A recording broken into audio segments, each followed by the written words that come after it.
खारदो रायजोफोर खारदो, बिटिआरनि रायजो राजाफोर खारदो, बयबो थाला मारिदो, बयबो थफ्ला बोन्दो, नङाब्ला गोदोना अरफ्लंनो फैगौ, नङाब्ला बिखा जानो फैगोन, मोसाया फैगौ, खारदो रायजोफोर खारदो। खारदो रायजोफोर खारदो मांबार खारनांसिगौ। मोसा फैबाय, बिबु जाग्रा मोसा फैदों, गोदना अरग्रा माने मोसा फैदों। बाथ्राखौ बुंथिनानै होदों आथिखाल बिटिआर सरकारनि सासे इएम राकेश ब्रह्म बिथाङा। मानो बुंदों बेखौ जोङो बयबो खौरां बिजोंफोरनि गेजेरजों नुनो मोनखाबाय।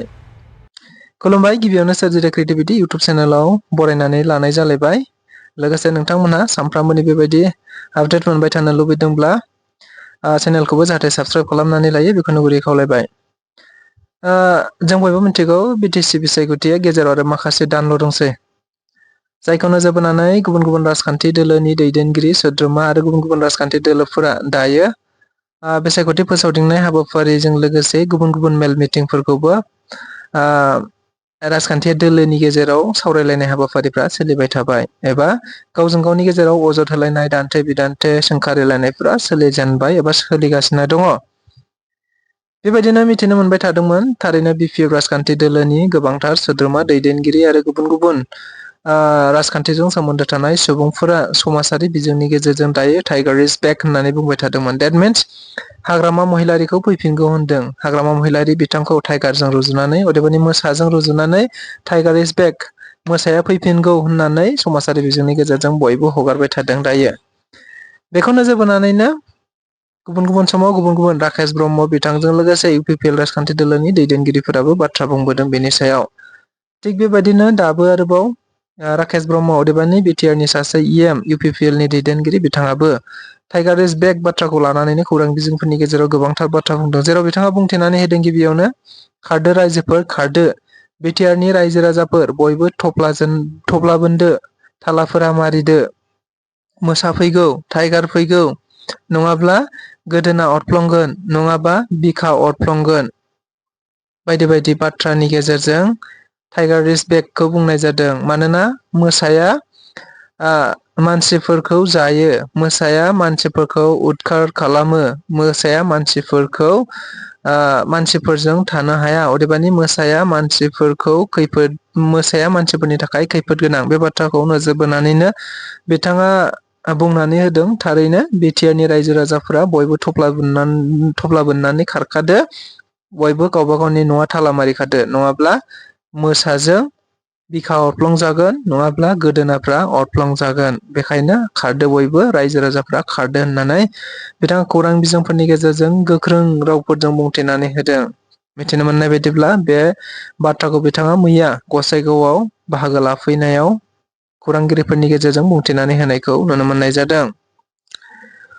थारैनो बेफोर बाथ्रानि गेजेरजोंनो बिथाङा बिटिआरनि रायजो राजाफोरनि गेजेराव बे बाथ्राखौबो फोरमायबावदों। रेभिनिउ डिपार्टमेन्ट अदेबानि थांनाय 5 बोसोरावनो इउपिपिएल राजखान्थि दोलो अदेबानि प्रमद बर' दैदेननाय बिटिआर सरकारा गोबांथार रायजो राजाफोरनो हानि मोनथायखौ होबाय। नाथाय हाग्रामा महिलारि बिथाङा आसरित बाथ्रा, थांनाय 17 बोसोर सरकार खुंदोंब्लाबो बिथांमोनहा मात्र गसाइगाव ओनसोलाव सा 14नोल' हानि फाट्टा होनो हादों होननानै बिथाङा अजद होनायखौ खौरां बिजोंफोरनि गेजेरजों नुनो मोनदों। नाथाय हाग्रामा महिलारिया दायो खौरां बिजोंफोरनि गेजेरजों केम्पेइनफोरनि गेजेरजों बुंथिबाय थादों थारैनो बिपिएफ राजखान्थि दोलोआ सरकाराव फैफिनोब्ला रायजो राजाफोरनि हानि मोनथाय, हानि गोबांथार खामानिफोरखौ मावनानै होगोन होननानै बुंथिनानै होदों। बेखौ लानानैनो राकेश ब्रह्म बिथाङा बुंथिदों थारैनो 17 बोसोरावनो मात्र 14था न'खरनोल' हानि फाट्टा होनो हादोंब्ला अब्ला बिथांमोनहा रायजो राजाफोरनि थाखाय इयुनाव मा खामानि मावगोन बेखौ साननो गोनां होननानैबो बिथाङा गोख्रों रावफोरजों बुंथिनानै होदों। बेनिखायनो रायजो राजाफोरनिसिम आंनि बुंथिखौ बयबो समाजारि बिजोंजों सोमोन्दो थानाय मानसिफोरा जाहाथे शेयार खालामनानै होयो होननानै बिथाङा खौरांगिरिफोरनि गेजेरजों बुंथिदों, अदेबानि खौरांगिरिफोरखौ खावलायहरनायखौ नुनो मोननाय जादों। दा बिथाङा बेनि अनगायैबो गोबांथार बाथ्रा बुंथिबावदों। मा बाथ्रा बुंथिदों जों बेखौ नायोब्ला भिडिअ क्लिप्स दङ, बे भिडिअ क्लिप्सनि गेजेरजों नायोब्लानो जों गासिबो बाथ्राफोरखौ रोखा जागोन। स' भिडिअ क्लिप्सखौ नोंथांमोनहा नायनानै लानो हागोन। दा बेनो आं बेवहाय दिनै गसाइगाव फैनायखायनो आंनि जि माने दाख्लैनि जि जोंनि एसेम्बलि सेसनाव जि माने लेन्ड रेभिनिउ डिपार्टमेन्टनिफ्राय जि मोनसे रिपर्ट ओंखारदों, माने गसाइगावनि रायजो, आं दिनै गसाइगाव दंफैयो, गसाइगावनि रायजोफोरखौ आं खोनासंनो थिनदों। गासैबो बे मिडियानि जि आंनि जि बाइट बेखौ शेयार खालाम। बे सैथो गसाइगावआव थांनाय 17 बोसोराव 14टा फेमिलिनो मात्र हाग्रामाया पाट्टा लेन्ड होदों। 14टा, अनलि 1/4। आरो बेबायदि जोंनि बरमा जि सार्कोल, बे सार्कोलाव अनलि 2 सानैनोल' 17 बोसोराव माने पाट्टा होदों। बेनिफ्राय सानदो रायजोफोर बेसेबां दिन रायजोनि खामानि मावखो। साहा ओनसोलाव थानाय जोंनि बर' रायजो राजा, आंनि आइ आफामोना दिनै हानि पाट्टानि थाखाय बेसेबां गोबाव गाबबोखो, बेसे दुखु दाला जाबोखो। दिनै लाजिनो रोङा बिथांमोना साहा ओनसोलाव थांनाय आंनि आइ आफामोननि खाथियाव थांनानै दिनै हानि पाट्टा होगोन, जोंनि सरकार फैबा होगोन होननानै बुङो। जाय सरकारानो 17 बोसोर खुंनो सासनाव थानानैबो 14टाल' माने लेन्डनि पाट्टा होदों। दिनै जोंनि सरकारा 16,000 माने रायजो राजानो जों गासै सार्कोलाव मिलायनानै दिनै लेन्डनि पाट्टा होदों। आरो 2,78,000 माने लेन्ड सेटेलमेन्ट, जेरावनोखि फिसालानाव फैनाय बा बिबथैनाव थैनाय मानसि थैनायखौ मानसि थैखांबाय खिन्थु हाया माने अयननाव ट्रान्सफार जानांगौ, बायनायनि जि लेनदेन, बे गासैबो 2,78,000। बे गोरलै बाथ्रा नङा।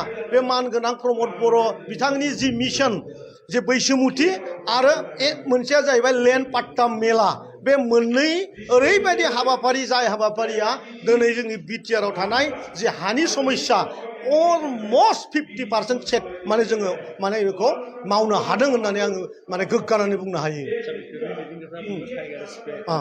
खारनांसिगोन रायजो राजाफोर, बिटिआरनि रायजो राजाफोर गासिबो थफ्ला बोनजोबदो, गासिबो थाला मारि खादो, हाबफैगोन नङाबा माबाया मोसाया फैसिगोन, बिखा जानो फैगोन, गोदना अरनो फैगोन। खारदो रायजोफोर, खारदो मांबार खारनांसिगौ। मोसा फैबाय, बिबु जाग्रा मोसा फैदों, गोदना अरग्रा माने मोसा फैदों।